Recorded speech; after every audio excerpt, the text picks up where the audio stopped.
Hello everyone. നമ്മൾ സാഹിത്യ ദർപ്പണിലെ ഭയ എന്ന നിബന്ധ പഠിച്ചുകൊണ്ടിരിക്കുകയായിരുന്നു. ബാക്കി നോക്കാം. चलने फिरने वाले बच्चों में जिनमें भाव देर तक नहीं टिकते और दुख परिहार का ज्ञान या बल नहीं होता, भय अधिक होता है. बहुत से बच्चे तो किसी अपरिचित आदमी को देखते ही घर के भीतर भागते हैं. पशुओं में भी भय अधिक पाया जाता है. अपरिचित के भय में जीवन का कोई गूढ़ रहस्य छिपा जान पड़ता है. നമ്മൾ കഴിഞ്ഞ പാരഗ്രാഫിൽ പഠിച്ചിരുന്നു അസഭ്യ ജാതികളുടെ ഇടയിലാണ് ഭയം കൂടുതലായിട്ട് കാണുന്നതെന്ന്. ഇവിടെ പറയുന്നത്, ഈ പാരഗ്രാഫിൽ ശുക്ലജി പറയുന്നത്, കൊച്ചുകുട്ടികൾ, അതായത് അറിവൊന്നും വെച്ചിട്ടില്ലാത്ത ഓടിച്ചാടി നടക്കുന്ന പ്രായത്തിലുള്ള ചെറിയ കുട്ടികളുടെ ഇടയിൽ അവരെ സംബന്ധിച്ച് നിഷ്കളങ്കരാണ് അവരുടെ മനസ്സ്. അപ്പോൾ അവരുടെ മനസ്സിൽ ഭയം കുറച്ച് കൂടുതലായിരിക്കും. ഭയത്തിൻ്റെ അളവ് അല്ലെ തോത് കുറച്ച് കൂടുതലായിരിക്കും. കാര്യം എന്തെന്ന് വെച്ചാൽ അവർക്കൊരു ആപത്തുണ്ടായി, അപ്പം അതിൽ നിന്ന് ഭയം ഉണ്ടായി. പക്ഷേ ആ ഭയത്തിനെ എങ്ങനെ നേരിടണം, അതിനെ എങ്ങനെ ഇല്ലാതാക്കണമെന്ന് അവർക്കറിയില്ല. അതിനുള്ളൊരു ബുദ്ധി അവർക്ക് ഉറച്ചിട്ടില്ല. അതുപോലെ തന്നെ ആ ഭയത്തിന് കാരണമായ എന്താണോ അല്ലെങ്കിൽ ആരാണോ അതിനെ എതിരിടാനുള്ളൊരു ശാരീരിക ബലവും അവർക്കില്ല. കൊച്ചുകുട്ടികളാണ്. അപ്പോൾ സ്വാഭാവികമായിട്ട് അവർക്ക് തിരിച്ചൊന്നും ചെയ്യാൻ പറ്റാത്തത് കൊണ്ട് അവരുടെ ഉള്ളിൽ ആ ഭയം എന്ന വികാരം എല്ലായ്പ്പോഴും കൂടുതലായിരിക്കും. बहुत से बच्चे तो किसी अपरिचित आदमी को देखते ही घर के भीतर भागते हैं.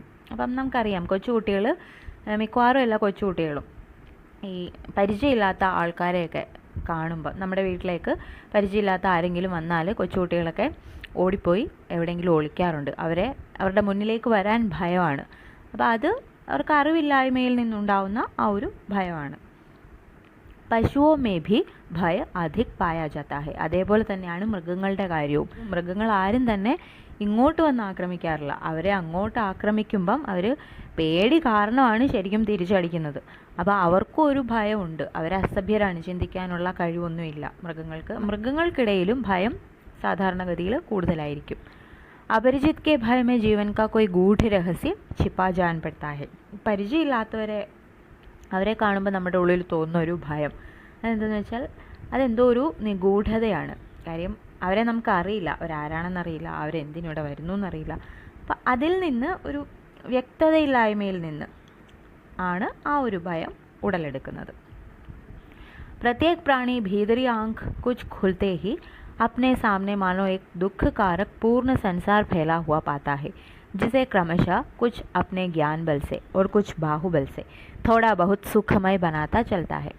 അപ്പം മനുഷ്യനെ സംബന്ധിച്ച് ഓരോ മനുഷ്യരും അവൻ്റെ ഉൾക്കണ്ണൊന്ന് തുറന്നു കഴിയുമ്പം, അതായത് അവന് കുറച്ച് അറിവും ബോധവും ഒക്കെ വെച്ച് കഴിയുമ്പം, ചിന്തിക്കാനുള്ള ശേഷിയൊക്കെ വന്നു കഴിയുന്ന സമയത്ത്, ബുദ്ധി ഉറച്ചു കഴിയുന്ന സമയത്ത് അവൻ്റെ മുന്നിലുള്ള ഈ ലോകം അവന് മുൻപിൽ വ്യക്തമാവുകയാണ്. അതായത് എങ്ങോട്ട് തിരിഞ്ഞാലും ബുദ്ധിമുട്ടാണ്. ലൈഫ് എന്ന് പറയുന്നത് ബുദ്ധിമുട്ടുകളും വേദനകളും ദുഃഖങ്ങളും ഒക്കെ നിറഞ്ഞതാണ് എന്ന് അവൻ തിരിച്ചറിയാണ്. പിന്നെ പതിയെ പതിയെ അവൻ തൻ്റെ ബലം കൊണ്ട്, ശാരീരിക ബലം കൊണ്ടും ബുദ്ധി കൊണ്ടും അതുപോലെ അറിവിൽ നിന്ന് കിട്ടുന്ന അനുഭവ സമ്പത്ത് കൊണ്ടുമൊക്കെ കുറേശ്ശെ ആ പ്രയാസങ്ങളെയൊക്കെ, കുരുക്കുകളെയൊക്കെ അഴിച്ചഴിച്ച് സുഖകരമായ ജീവിതത്തെ കൂടുതൽ സുഖകരമാക്കാൻ, സന്തോഷപ്രദമാക്കാൻ, സ്മൂത്താക്കാൻ ശ്രമിച്ചുകൊണ്ടേയിരിക്കും. അതുതന്നെയാണ് ആ ഒരു പ്രക്രിയ, നിരന്തരമായ ആ ഒരു പ്രക്രിയയാണ് ലൈഫ് എന്ന് പറയുന്നത്. അതിങ്ങനെ നമ്മുടെ മരണം വരെ തുടർന്നുകൊണ്ടേയിരിക്കും. क्लेश और बाधा का ही सामान्य आरोप करके जीव संसार में पैर रखता है. അപ്പം ഒരാൾ ജനിച്ച് വീഴുമ്പോൾ തന്നെ അവൻ അത്തരത്തിലുള്ള ബുദ്ധിമുട്ടുകൾ നിറഞ്ഞൊരു ലോകത്തേക്കാണ് ജനിച്ചു വീഴുന്നത്. പക്ഷേ അവൻ അതിനെക്കുറിച്ചുള്ളൊരു തിരിച്ചറിവ് ഉണ്ടാകണമെങ്കിൽ ഒരു പ്രായം ആവണം, അവൻ്റെ ബുദ്ധിയൊക്കെ ഉറയ്ക്കണം. സുഖ और आनंद को वह सामान्य का व्यतिक्रम समझता है, വിരൾ വിശേഷ് മാനതാ ഹെ. അപ്പം അങ്ങനെയുള്ള മനുഷ്യരെ സംബന്ധിച്ചിടത്തോളം ഈ സുഖവും സന്തോഷവും എന്ന് പറയുന്നത് വളരെ വിരളമായ സാധനമാണ്. അത് എന്താ പറയുക, സ്പെഷ്യൽ ആണ് എന്നാണ് ഓരോരുത്തരുടെയും വെപ്പ്. സാധാരണയായിട്ട് എല്ലായ്പ്പോഴും കോമൺ ആയിട്ട് കിട്ടുന്നൊരു കാര്യമല്ല അത്. നമ്മൾ കഷ്ടപ്പെട്ട് തന്നെ നേടിയെടുക്കണം. അത് വളരെ അമൂല്യമായ സമ്പത്താണെന്ന് ഓരോരുത്തരും മനസ്സിലാക്കുകയാണ്. ഇസ് വിശേഷ സെ സാമാന്യ की ओर जाने का साहस उसे बहुत दिनों तक नहीं होता. അപ്പം സ്പെഷ്യലായി തീരുന്ന, അതായത് 1-2 ദിവസം അല്ലെ വല്ലപ്പോഴും ഒക്കെ വരുന്ന ഈ സുഖത്തെയും സന്തോഷത്തെയും എന്നേക്കുമായി നമ്മുടെ ജീവിതത്തിൻ്റെ പാർട്ടാക്കാൻ വേണ്ടിയിട്ട് അവൻ ശ്രമിച്ചുകൊണ്ടേയിരിക്കും. പക്ഷെ അതത്ര എളുപ്പമുള്ള കാര്യമല്ലെന്നാണ് ആര് പറയുന്നത്? ശുക്ലജി പറഞ്ഞു വരുന്നത്. परिचय के उत्तरोत्तर अभ्यास के बल से अपने माता पिता या नित्य दिखाई पड़ने वाले कुछ थोड़े से और लोगों के ही संबंध में वह यह धारणा रखता है कि मुझे सुख पहुंचाते हैं और कष्ट ना पहुंचाएंगे. അപ്പോൾ നമ്മൾ കുറേശ്ശെ ലോകത്തെ അറിഞ്ഞു തുടങ്ങുന്ന കുഞ്ഞായിരിക്കുന്ന ആ സമയത്ത് നമുക്ക് ചുറ്റുമുള്ളവർ, നമ്മളുടെ അച്ഛൻ, അമ്മ, അടുത്ത ബന്ധുക്കൾ, പിന്നെ തൊട്ട അയൽപക്കത്തുള്ള ആൾക്കാർ, ഇത്രയും പേര് നമ്മൾ സ്ഥിരമായിട്ട് കാണുന്നവരാണ്. അതുകൊണ്ട് അവരുടെ കാര്യത്തിൽ നമുക്കൊരു ഉറപ്പാണ്, അവരാരും നമ്മളെ ഉപദ്രവിക്കില്ല, അവരിൽ നിന്ന് നമുക്കൊരു വേദന ഉണ്ടാവില്ല എന്ന് കുട്ടികളുടെ മനസ്സിലൊരു ധാരണ ഉണ്ടായിരിക്കും. जिन्हें वह नहीं जानता, जो पहले उसके सामने आते हैं, उनके पास वह बेधड़क नहीं चला जाता. അതേസമയം നേരത്തെ പറഞ്ഞ പോലെ അപരിചിതരായിട്ടുള്ള, ഒരു പരിചയവുമില്ലാത്ത, ആദ്യമായിട്ട് കാണുന്ന ഒരാൾ ഇവരുടെ മുന്നിലേക്ക് വരുമ്പം അവർക്ക് നെഞ്ചിടിപ്പാണ്. ഇവരുടെ അടുത്തേക്ക് ചെല്ലാനും സംസാരിക്കാനും ഒക്കെ നെഞ്ചിടിപ്പാണ്. നമ്മളിപ്പോൾ ആദ്യമായിട്ട് കാണുന്ന കുട്ടികളെ ഇങ്ങനെ അടുത്തേക്ക് വിളിക്കുമ്പോൾ അവർ വരാനായിട്ടൊരു ഒന്ന് മടിക്കാറുണ്ട്. അത് ഇതുകൊണ്ടാണ്, അവരുടെ പരിചയ വലയത്തിലില്ലാത്ത പുതിയൊരാളാവുമ്പം അവർക്ക് ഒരു സങ്കോചം അനുഭവപ്പെടും. ബിൽക്കുൽ അജ്ഞാത് വസ്തുവും കെ പ്രതി ഭി ഏസാ ഹി കർത്താ ഹെ. അതേപോലെ തന്നെ അറിയാൻ വയ്യാത്ത ആളുകളുടെ അടുത്ത് പോകാൻ മടിക്കുന്നത് പോലെ തന്നെയാണ് അവർ കണ്ടിട്ടില്ലാത്ത പുതിയൊരു വസ്തുവിനെ ആദ്യം കാണുന്ന സമയത്തും അവരുടെ ഉള്ളിലൊരു ഭയം രൂപപ്പെടും. പിന്നീട് അത് എന്തിനു വേണ്ടി ഉപയോഗിക്കുന്നതാണ് എന്നൊക്കെ മനസ്സിലായി കഴിയുമ്പോൾ, കുറേ തവണ കണ്ടു കഴിയുമ്പോഴാണ് അതിനോടുള്ളൊരു ഭയം ഇല്ലാതാവുന്നത്.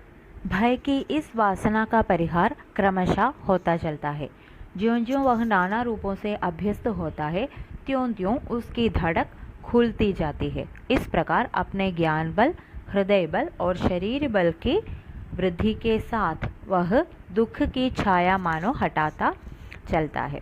അപ്പോൾ ഈ കൊച്ചു പിള്ളേരുടെ ഇടയിലുള്ള ഭയത്തിൻ്റെ കാര്യം പറഞ്ഞു, അസഭ്യരായിട്ടുള്ളവരുടെ ഇടയിലുള്ള ഭയത്തിൻ്റെ കാര്യം പറഞ്ഞു. എന്നിട്ട് ലേഖകൻ പറയാണ്, ഈ ഭയം സ്ഥായിയല്ല, സ്ഥിരമായിട്ട് നിലനിൽക്കുന്നതല്ല. നമ്മൾ ശ്രമിച്ചാൽ ഭയത്തിനെ ക്രമേണ മാറ്റിയെടുക്കാൻ പറ്റും.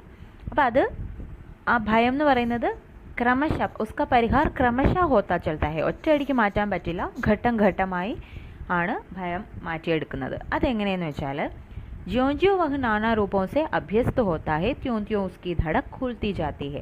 അപ്പം കുറേ അറിവ് വെച്ച് കഴിയുമ്പം ഓരോ ദിവസത്തെ അനുഭവങ്ങളിലൂടെയും പരിചയപ്പെടുന്ന ആളുകളുമായിട്ടുള്ള ആ ഒരു സംഭാഷണങ്ങളിലൂടെയും പഠിക്കുന്ന കാര്യങ്ങളിലൂടെയും അങ്ങനെയുള്ള ഓരോ എക്സ്പീരിയൻസ്, അതിലൂടെ ഓരോ വ്യക്തിക്കും അനുഭവ സമ്പത്ത് ഉണ്ടായിക്കൊണ്ടിരിക്കുന്നു. അതിനനുസരിച്ച് അവരുടെ ഉള്ളിലെ ആ ഭയത്തെ അവർ കുറേശ്ശെ ഇല്ലാതാക്കിക്കൊണ്ടിരിക്കുന്നു. इस प्रकार अपने ज्ञान बल, हृदय बल और शरीर बल की वृद्धि के साथ നമ്മുടെ ഉള്ളിലെ, നമ്മുടെ അറിവ് കൊണ്ടുണ്ടാകുന്ന ആ ഒരു സമ്പത്ത്, അറിവാകുന്ന സമ്പത്ത്, അതുപോലെ തന്നെ ഹൃദയബൽ, മനസ്സിൻ്റെ ആ ഒരു ഉറപ്പ്, പിന്നെ ശാരീരിക ബലം, ഇതെല്ലാം കൂടിക്കൂടി വരുന്നതോടൊപ്പം, അതായത് ഒരു മനുഷ്യൻ വളർന്ന് വരുന്നതോടൊപ്പം, അവൻ മുന്നേറുന്നതോടൊപ്പം അവൻ്റെ ഉള്ളിലുള്ള ഭയവും കുറേശ്ശെ ഇല്ലാതായിക്കൊണ്ടിരിക്കും. സമസ്ത മനുഷ്യ ജാതിക്ക് സഭ്യതാ കെ വികാസ് കാ ഹി യഹി ക്രം രഹാ ഹെ. അപ്പം സകലമാന മനുഷ്യരുടെയും, എവിടെയൊക്കെ മനുഷ്യരുണ്ടോ അവരുടെ ഉള്ളിലെ ഒക്കെ ഭയം ഇത്തരത്തിൽ ആണ് ഇല്ലാതായിക്കൊണ്ടിരുന്നത്. മനുഷ്യൻ മുന്നേറും തോറും അവൻ്റെ ഉള്ളിലെ ഭയം കുറഞ്ഞു വന്നു. ഭൂതോं का भय तो अब बहुत कुछ छूट गया है. पशुओं की बाधा भी मनुष्य के लिए प्राय नहीं रह गई है, पर मनुष्य के लिए मनुष्य का भय बना हुआ है. इस भय के छूटने के लक्षण भी नहीं दिखाई देते. अब मनुष्यों के दुख के कारण मनुष्य ही है. ആദ്യകാലങ്ങളിൽ മനുഷ്യർക്ക് ഈ ഭൂതങ്ങളെയും പ്രേതങ്ങളെയൊക്കെ ഭയങ്കര ഭയമായിരുന്നു. അതെന്തുകൊണ്ടാണ്? അവർ അസഭ്യരായിരുന്നു. അതായത് ഇന്നത്തെ അത്രയും വിവരം, വിജ്ഞാനം, അറിവ്, ശാസ്ത്രത്തെക്കുറിച്ചുള്ള അറിവ്, ലോകത്തെക്കുറിച്ചുള്ള അറിവൊന്നും മനുഷ്യന് ഉണ്ടായിരുന്നില്ല. ക്രമേണ അവൻ്റെ ഉള്ളിൽ ആ അറിവ് കൂടിക്കൂടി വന്നു, അവൻ്റെ അനുഭവങ്ങൾ കൂടിക്കൂടി വന്നു. അതോടുകൂടി ഇത്തരം കാര്യങ്ങളെക്കുറിച്ചുള്ള ഭയം അവൻ്റെ ഉള്ളിൽ നിന്നും ഇല്ലാതായി. പിന്നെ മൃഗങ്ങളെ അവർക്ക് ഭയമായിരുന്നു. പക്ഷേ മൃഗങ്ങളിൽ നിന്നും നമ്മൾ അവരെ അകറ്റി നിർത്താനുള്ള പുതിയ മാർഗങ്ങളൊക്കെ കണ്ടുപിടിച്ചു. അങ്ങനെ മൃഗങ്ങളെ കാണുമ്പോൾ, അല്ലെ മൃഗങ്ങളുടെ ഇതിൽ നിന്നുള്ളിൽ ഉണ്ടായിക്കൊണ്ടിരുന്ന ഭയവും ക്രമേണ ഇല്ലാതായി. പക്ഷേ ഇതുവരെയും ഇല്ലാതാക്കാൻ കഴിയാത്ത ഒരു ഭയം, ഇന്നും മനുഷ്യരുടെ ഉള്ളിലുള്ള ഭയം മനുഷ്യരെക്കുറിച്ച് ഓർത്ത് തന്നെയാണ്. കാര്യം മനുഷ്യർ തന്നെയാണ് മനുഷ്യരെ ഇന്ന് വേദനിപ്പിക്കുന്നതും ഉപദ്രവിക്കുന്നതും. അതിനൊരു പരിഹാരം ഇതുവരെ കണ്ടെത്താനായിട്ട് സാധിച്ചിട്ടില്ലെന്നാണ് ശുക്ലജി പറയുന്നത്. सभ्यता से अंतर केवल इतना ही पड़ा है कि दुखदान की विधियां बहुत गूढ़ और जटिल हो गई हैं. उनका क्षोभकारक रूप बहुत से आवरणों के भीतर ढक गया है. अब इस बात की आशंका तो नहीं रहती है कि कोई ज़बरदस्ती आकर हमारे घर, खेत, बाग, बगीचे, रुपये, पैसे छीन न ले, पर इस बात का खटका रहता है कि कोई नकली दस्तावेज़ों, झूठे गवाहों और कानूनी बहसों के बल से हमें इन वस्तुओं से वंचित न कर दें. दोनों बातों का परिणाम एक ही है. അപ്പം മനുഷ്യരെ ഉപദ്രവിക്കുന്ന ഒരു രീതിയും പണ്ട് കാലം തൊട്ടുണ്ട്. അതിന് മാത്രം ഒരു അവസാനം ഉണ്ടായിട്ടില്ല, ഒരു അറുതി വന്നിട്ടില്ല. പക്ഷേ അതിൻ്റെ ഒരു രീതിയിൽ മാറ്റം വന്നിട്ടുണ്ട്. പണ്ടൊക്കെ ഡയറക്റ്റ് ആയിരുന്നു ആക്രമണമെങ്കിൽ ഇന്നത് ഇൻഡയറക്റ്റായി. അത് കുറേയധികം ഗൂഢതന്ത്രങ്ങളിലൂടെയൊക്കെയാണ് ഇന്ന് മനുഷ്യനെ ആക്രമിക്കുന്നത്. കുറേ ഗൂഢാലോചനകളുടെയൊക്കെ കുരുക്കിലിട്ടാണ് ആക്രമണം ഉണ്ടാകുന്നത്. എന്നിട്ട് അതിനൊരു എക്സാമ്പിൾ പറഞ്ഞിരിക്കുകയാണ്. പണ്ടൊക്കെ മനുഷ്യർ പേടിച്ചിരുന്ന എന്താണ്? വല്ല കള്ളന്മാരോ കൊള്ളക്കാരോ നമ്മളോട് ശത്രുതയുള്ളവരോ ഒക്കെ വന്ന് ബലപ്രയോഗത്തിലൂടെ നമ്മുടെ വീടും വയലും അതുപോലെ തന്നെ നമ്മുടെ സ്ഥലങ്ങളും പുരയിടങ്ങളും പൈസയും സ്വത്തും ഒക്കെ തട്ടിയെടുക്കും. നേരിട്ട് വന്ന് ബലപ്രയോഗത്തിലൂടെ തട്ടിയെടുക്കും എന്ന ഒരു ഭയമായിരുന്നു ആദ്യകാലങ്ങളിൽ ഉണ്ടായിരുന്നത്.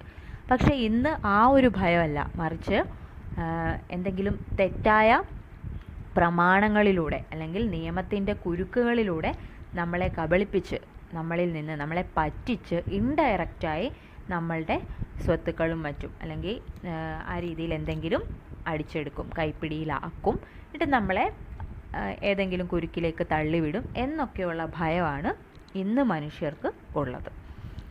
ദോനോ ബാത്തോം കാ പരിണാം ഏക് ഹി ഹെ. അപ്പം എങ്ങനെയായാലും ഡയറക്റ്റ് വന്ന് ബലപ്രയോഗത്തിലൂടെ സ്വത്തടിച്ചെടുക്കുന്ന ആയാലും ഇൻഡയറക്റ്റ്ലി ആയാലും രണ്ടിൻ്റെയും പരിണാം എന്ന് പറയുന്നത്, അതായത് ഫലം എന്ന് പറയുന്നത് സെയിമാണ്. ഒരു കൂട്ടർ വേദനിക്കും, അവർ ദുഃഖം അനുഭവിക്കും, മറ്റവർക്ക് എന്താണ് നേട്ടം, ഇവനെ ചതിച്ചുണ്ടാക്കിയ ഒരു നേട്ടം അവൻ്റെ കൈപ്പിടിയിൽ ആവുകയും ചെയ്യും. एक एक व्यक्ति के दूसरे व्यक्तियों के लिए सुखद और दुखद दोनों रूप बराबर रहे हैं और बराबर रहेंगे. किसी प्रकार की राजनीतिक और सामाजिक व्यवस्था एकाशाही से लेकर साम्यवाद तक इस दो रंगी झलक को दूर नहीं कर सकती. ഇത് പറയുന്നത് ഓരോ വ്യക്തിയും മറ്റൊരു വ്യക്തിക്ക് സുഖകരവും അതുപോലെ തന്നെ ദുഃഖകരവുമായ രണ്ട് രീതിയിലുള്ള അനുഭവങ്ങളും നൽകാറുണ്ട്. എപ്പോഴും ഒരാൾക്ക് മറ്റൊരാളെ കൊണ്ട് സുഖം അല്ലെ സന്തോഷം മാത്രം ഉണ്ടാവണമെന്നില്ല, വേദനകളും ദുഃഖങ്ങളും ഒക്കെ ഉണ്ടാവാറുണ്ട്.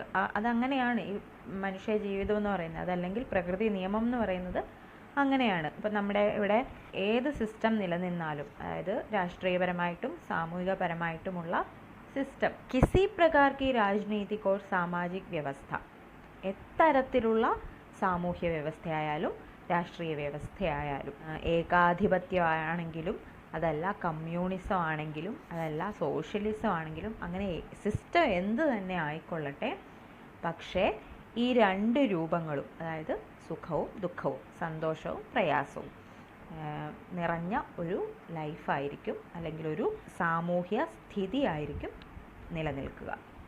അതിൽ സുഖം മാത്രം മതി എന്നത് പ്രാവർത്തികമാക്കാൻ ലോകത്തിൽ അല്ലെ സമൂഹത്തിൽ നിലനിൽക്കുന്ന ഒരു സിസ്റ്റത്തിനും മാറി മാറി വന്ന ഒരു വ്യവസ്ഥിതിക്കും ഇന്നേ വരെ കഴിഞ്ഞിട്ടില്ല. അത് പ്രകൃതിയുടെ ഒരു നിയമമാണെന്നാണ് ലേഖകൻ പറഞ്ഞു വരുന്നത്. मानवीय प्रकृति की अनेक रूपता शेष प्रकृति की अनेक रूपता के साथ साथ चलती रहेगी. അത് മനുഷ്യൻ്റെ സ്വഭാവത്തിലുള്ള വൈവിധ്യം. മനുഷ്യ സ്വഭാവം ഒരേപോലെയല്ല, പലരും ഓരോ വ്യക്തിയും യുണീക്കാണ്. അപ്പം അതേപോലെ തന്നെ ആ വൈവിധ്യം പോലെ തന്നെ പ്രകൃതിയിലും ധാരാളം വൈവിധ്യങ്ങളുണ്ട്. അപ്പം ഇത് രണ്ടും പാരലായിട്ട് ഒരുമിച്ചങ്ങ് പോകണം. അതാണ് ഇവിടുത്തെ നിയമം, പ്രപഞ്ച നിയമം എന്ന് പറയുന്നത്. ऐसे समाज की कल्पना, ऐसी परिस्थिति का स्वप्न जिसमें सुख ही सुख, प्रेम ही प्रेम हो, या तो लंबी चौड़ी बात बनाने के लिए अथवा अपने को या दूसरों को फुसलाने के लिए ही समझा जा सकता है. അപ്പം എല്ലായ്പ്പോഴും സുഖം മാത്രമുള്ള അല്ലെങ്കിൽ എല്ലായിടത്തും സ്നേഹം മാത്രമുള്ള ഒരു സൊസൈറ്റിയെക്കുറിച്ചുള്ള ഒരു സങ്കല്പം എന്ന് പറയുന്നത് അത് വെറും സങ്കല്പം മാത്രമാണ്. ഒന്നെങ്കിൽ അത് ചുമ്മാ എന്തെങ്കിലും കാര്യങ്ങൾ പറയണ്ടേ എന്നോർത്ത് പറയാവുന്നതല്ലാതെ അത് വാസ്തവത്തിൽ നടപ്പാക്കാൻ പറ്റിയ ഒരു കാര്യമല്ല.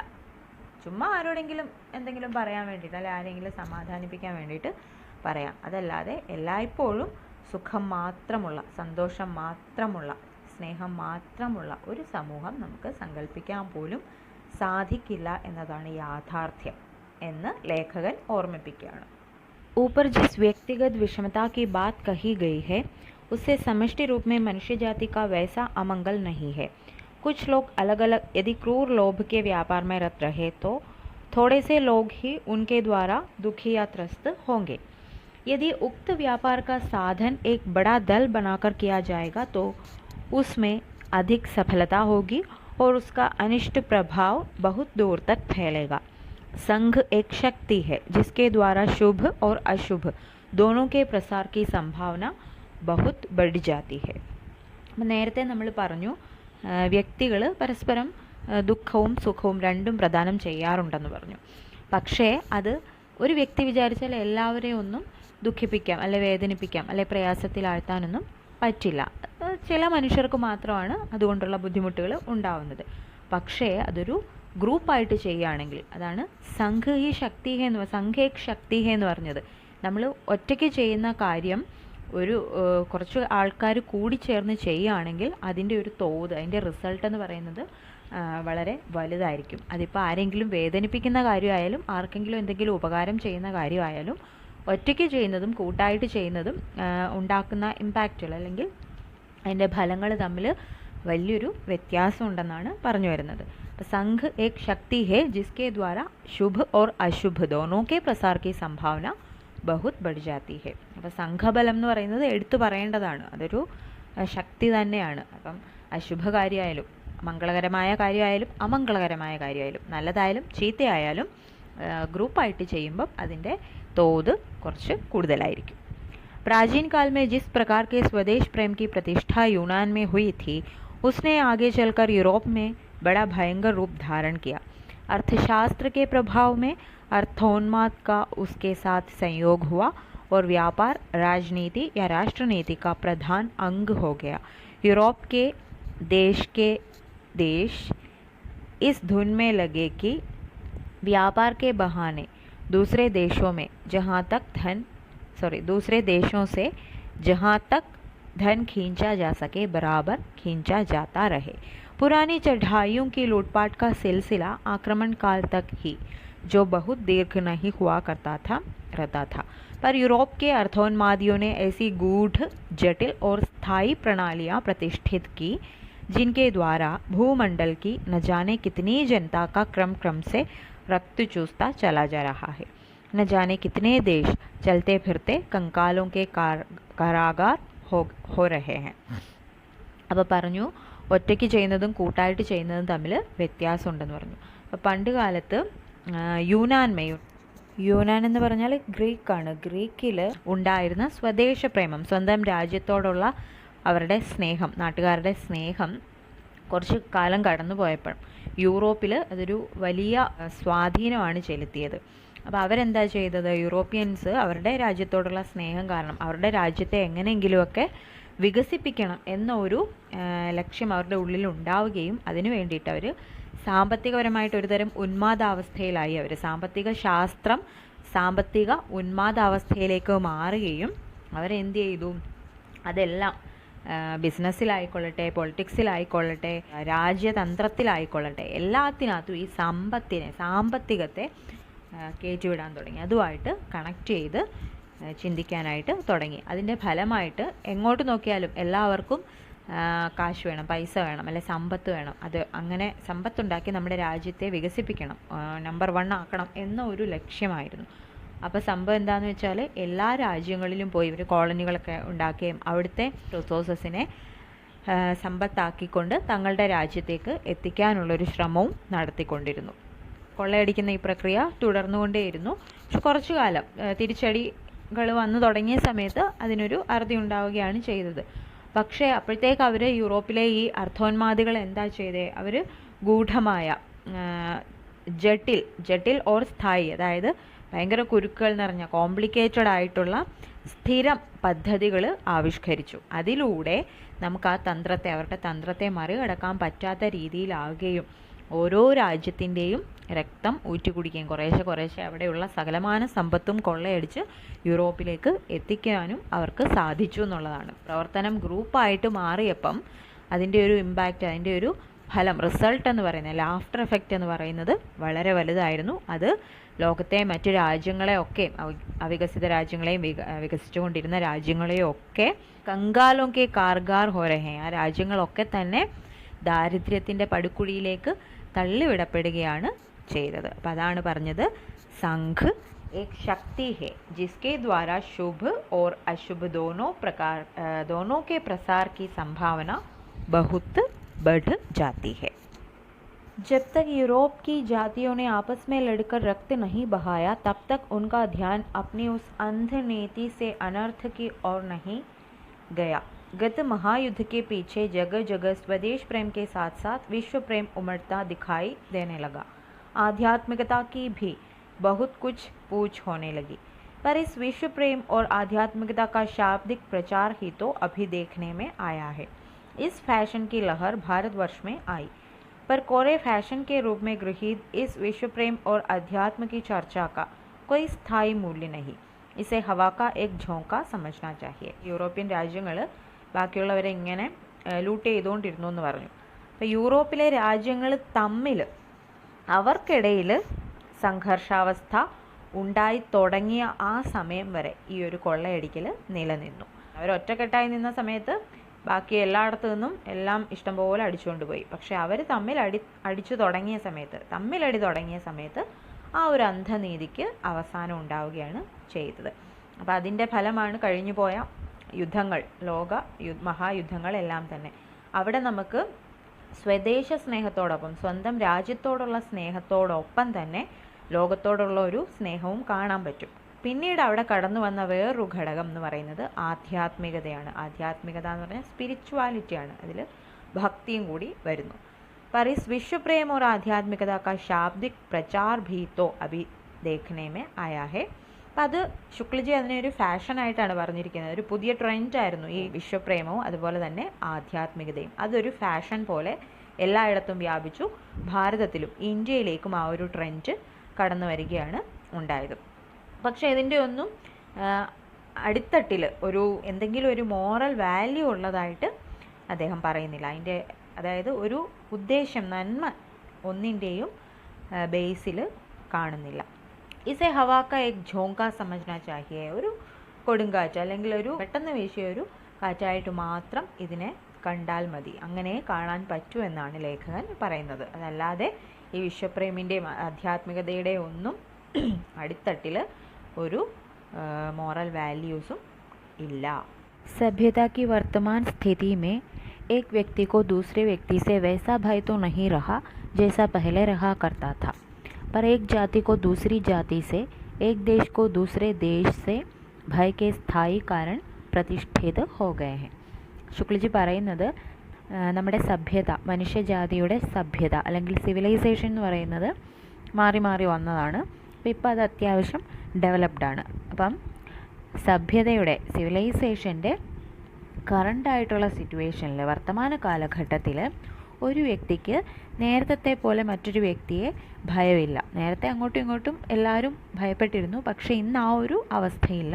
പക്ഷേ ഒരു കമ്മ്യൂണിറ്റി മറ്റൊരു കമ്മ്യൂണിറ്റിയെ ഭയപ്പെടുന്നു. അതല്ലെങ്കിൽ ഒരു സമൂഹം വേറൊരു സമൂഹത്തെ, ഒരു രാജ്യം വേറൊരു രാജ്യത്തെ ഭയപ്പെടുന്നു. അങ്ങനെ ഭയപ്പെടാനുള്ള സ്ഥിരമായ, സോളിഡായിട്ടുള്ള, സ്ട്രോങ് ആയിട്ടുള്ള കാരണങ്ങൾ രൂപപ്പെട്ടു വരികയും ചെയ്തിരിക്കുന്നു എന്നാണ് പറയുന്നത്. അല്ലെ, ഉറച്ചു പോയതായിട്ടും നമുക്ക് മനസ്സിലാക്കാനായിട്ട് സാധിക്കുന്നുണ്ട്.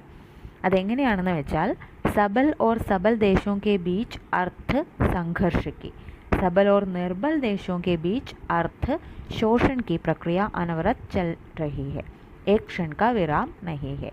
രണ്ട് തുല്യശക്തികളായിട്ടുള്ള, സാമ്പത്തികമായിട്ട് നല്ല സ്ഥിതിയിലുള്ള രണ്ട് രാജ്യങ്ങൾ തമ്മിൽ സാമ്പത്തികമായിട്ടുള്ള സംഘർഷം എല്ലാ കാലത്തും നിലനിൽക്കുന്നു. അതായത് ഓരോ രാജ്യത്തിനും ഭയമാണ് മറ്റേ രാജ്യം തങ്ങളെക്കാൾ മെച്ചപ്പെട്ട രീതിയിൽ, സാമ്പത്തികമായിട്ട് തങ്ങളെക്കാൾ മെച്ചപ്പെട്ട രീതിയിൽ എത്തിയേക്കുമോ എന്ന ഒരു ഭയം. അതാണ് അർത്ഥസംഘർഷ്.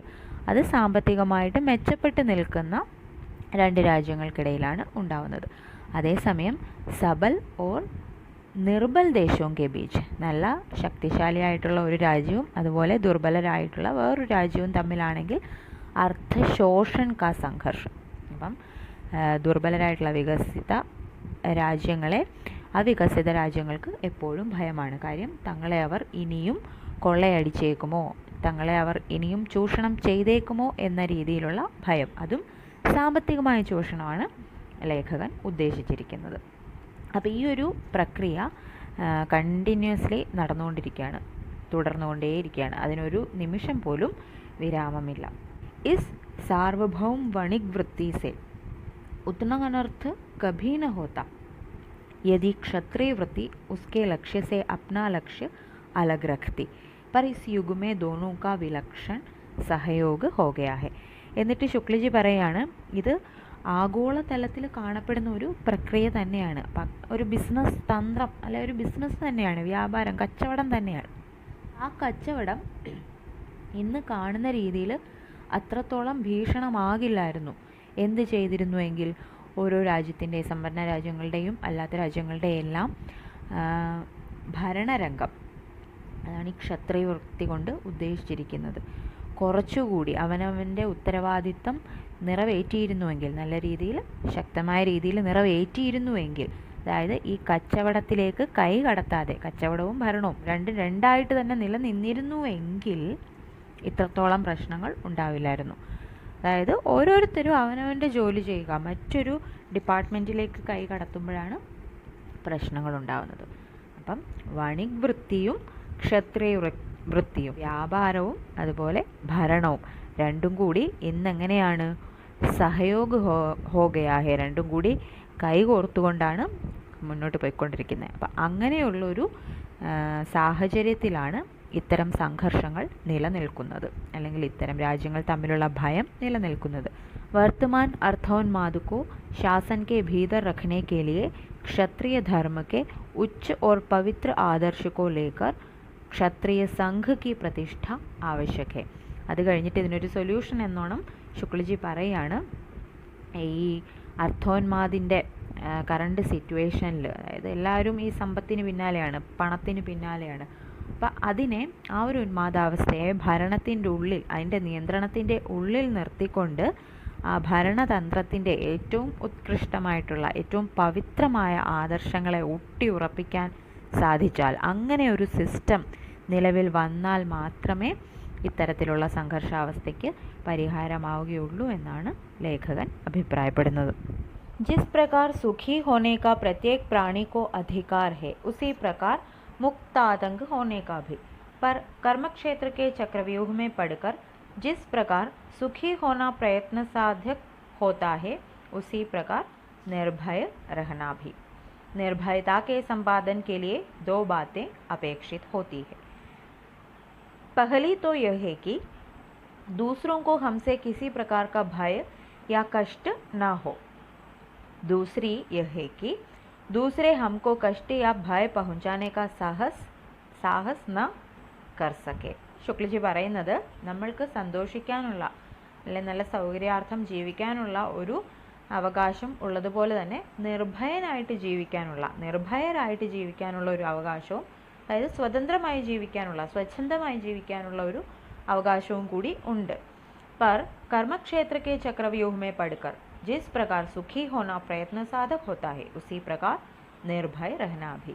പക്ഷേ നമ്മൾ ഓരോ ദിവസവും ഈ ലോകം കൈപ്പിടിയിലാക്കാൻ വേണ്ടി, പുതിയ പുതിയ കാര്യങ്ങൾ കൈപ്പിടിയിലാക്കാൻ, നേട്ടങ്ങൾ കൈപ്പിടിയിലാക്കാനൊക്കെയുള്ള ഒരു തന്ത്രപ്പാടിനിടയിൽ സന്തോഷം നേടുക എന്ന് പറയുന്നത്, സമാധാനം നേടുക എന്ന് പറയുന്ന ഒരു ടാസ്ക്കായി മാറിയിരിക്കുകയാണ്. വളരെ കഷ്ടപ്പെട്ട് നേടിയെടുക്കേണ്ട ഒരു സാധനമായി മാറിയിരിക്കുകയാണത്. കാര്യം നമ്മൾ ലൈഫിനെ കൂടുതൽ കോംപ്ലിക്കേറ്റഡ് ആക്കുന്നു.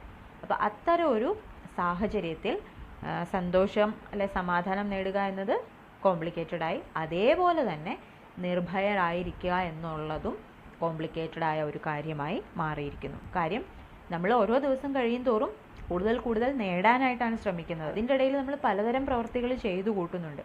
അപ്പോൾ ആ പ്രവൃത്തികളിൽ പലതും നമ്മുടെ സമാധാനം നഷ്ടപ്പെടുത്തുന്നവയായിരിക്കാം, പലതും നമ്മളിൽ നിന്ന് നമ്മുടെ സന്തോഷം തട്ടിപ്പറിച്ചെടുക്കുന്നവയായിരിക്കാം. അങ്ങനെയുള്ളൊരു സാഹചര്യത്തിൽ നമ്മൾക്ക് എപ്പോഴും ഉള്ളിലൊരു ഭയവും ടെൻഷനും സംഘർഷവും ഒക്കെ ഉണ്ടാവും. അപ്പം നിർഭയനായിരിക്കുക എന്നുള്ളതും പ്രയാസമേറിയ ഒരു കാര്യമാണെന്നാണ് ലേഖകൻ പറഞ്ഞു വരുന്നത്. കാര്യം ലോകം നമ്മളെ ആ രീതിയിലേക്ക് മോൾഡ് ചെയ്ത് കൊണ്ടുപോയിക്കൊണ്ടിരിക്കുകയാണ്.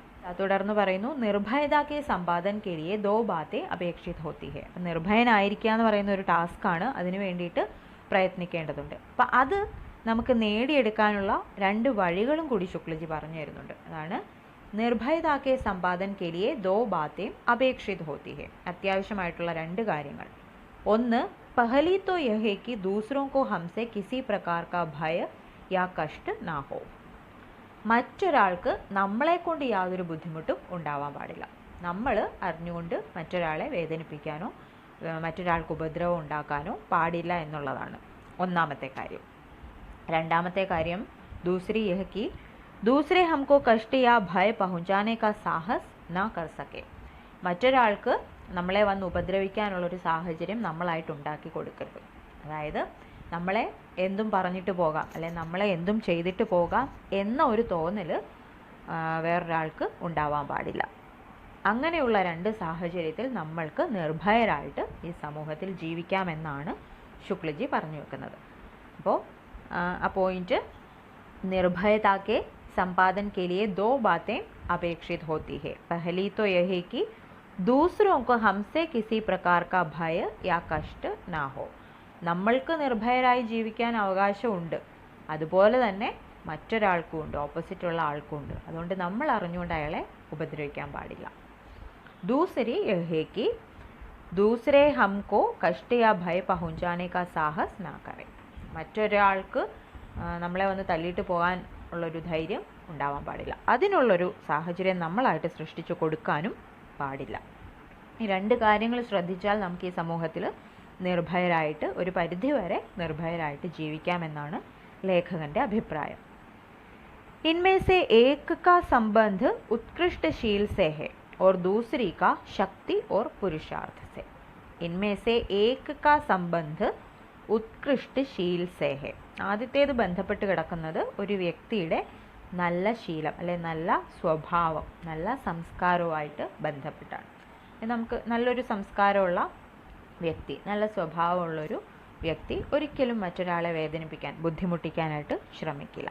ആണ് പറഞ്ഞത് ഏക കാ സംബന്ധ് ഉത്കൃഷ്ട ശീൽ സേ ഹെ, ദൂസരി കാ ശക്തി ഓർ പുരുഷാർത്ഥ സേ. രണ്ടാമത്തെ കാര്യം, അതായത് വേറൊരുത്തിന് നമ്മൾ അതിനുള്ളൊരു അവസരം ഉണ്ടാക്കി കൊടുക്കരുത്, നമ്മളെ ഉപദ്രവിക്കാനുള്ളൊരു അവസരം അല്ലെ സാഹചര്യം നമ്മൾ സൃഷ്ടിച്ച് കൊടുക്കരുത്.